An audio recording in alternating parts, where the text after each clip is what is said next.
should think about the impermanency in the form of death. We think about death because everybody knows that we are going to die one day, and we all accept that. Nobody denies. But we think I will not die next year or next month. At least the next month, not possible. No?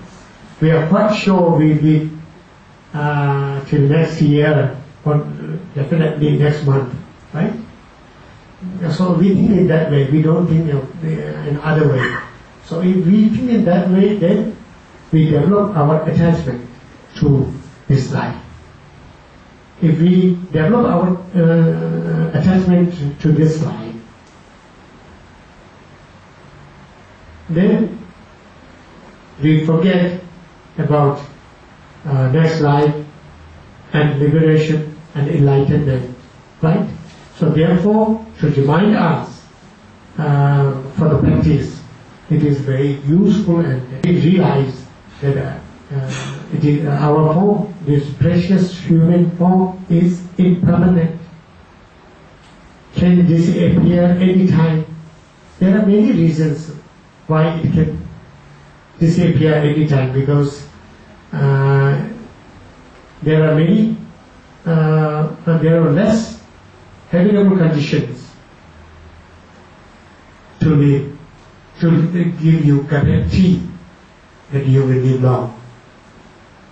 And there are many unfavorable conditions that we can meet anytime. Not necessarily we should suffer from cancer, AIDS, HIV, positive, and so forth. But by accident, by heart attack, any kind of things, So we must train our mind that it can, the death can come anytime. So if I want to use my human form in a proper way, then I must practice Dharma right from now, immediately. Therefore, you should contemplate on the impermanence of human form.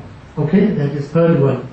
Then, of course, it is very important to think about causality, rebirth, taking refuge in three jewels that we have already talked many times here this year also. Okay, so I don't have to go into great detail about that. For causality, rebirth, taking refuge. Okay, that is fifth one. And then renunciation. That one of the first principal part is renunciation that we are going to talk right now. And the bodhisattva mind. That is the second principal part. I will just mention about body mind, because we have talked the other day 2 hours talking about body mind, right? And then the third principal part is right view. Right view. And you can say right view, but I think here in this context it is better to say that pure,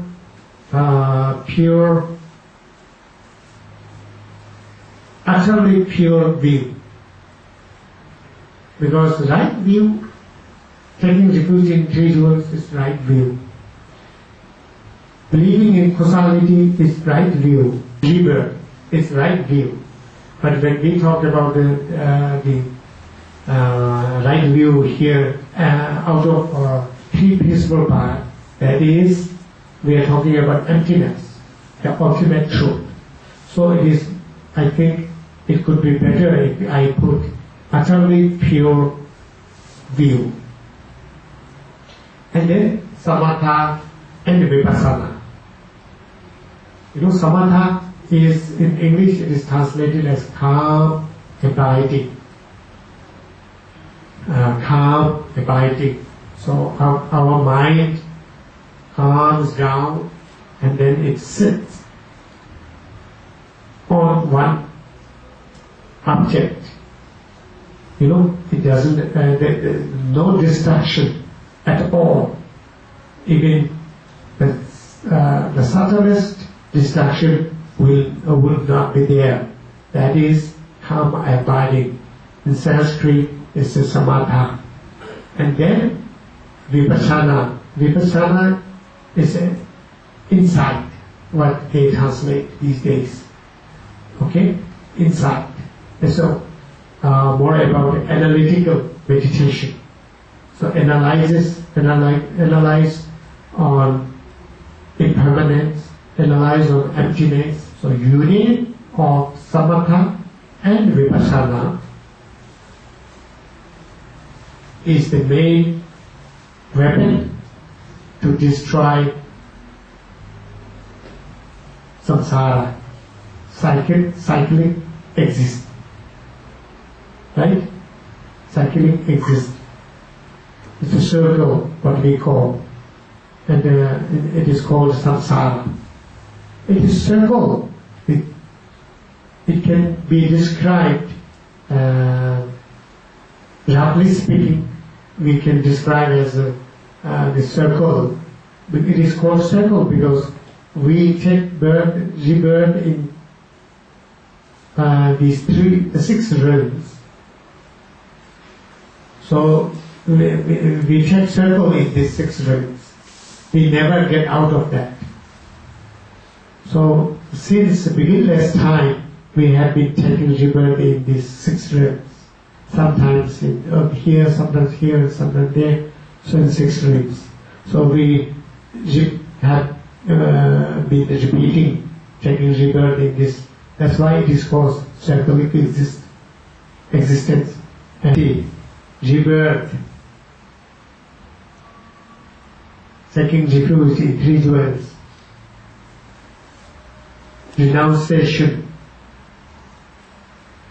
and in Mahayana, in case of Mahayana, Bodhicitta, Bodhi mind, then right view, samatha, vipassana. Okay? Now this is called common path because it is kind of common between Tantrayana and Tantrayana and Adriyanas, like Mahayana Sutra. Okay? So it is called common path. So even if you want to practice Tantrayana, you have to practice these. So these, I counted 11. So this you can just meditate on them, contemplate on these subjects. Just think of that, relying upon teachers, recognizing human passion, how human form is precious and difficult to acquire in the future. Just think, just for a second or 5 seconds. Think. This is called sort of thorough meditation. You just go thoroughly from the beginning to the end. So once you can think of that one time a day. In that way, what you do is you every day you make imprint on each subject on your mind or within yourself. And I have told you the importance of getting imprints of virtuous actions, right? So if you just think this 11, contemplate on these 11 subjects, just thorough meditation, not deep meditation. If you have time, if you want to do, if you can do, of course you must do. Even in your next life, it will help you. In this life, if you cannot get any kind of realizations, but next life, if you born again in this kind of human form and meet with the teachers, and then you hear about this, and then your understanding will be very fast. You will understand it. When your teacher mentions about that, you will realize that is the power of imprint.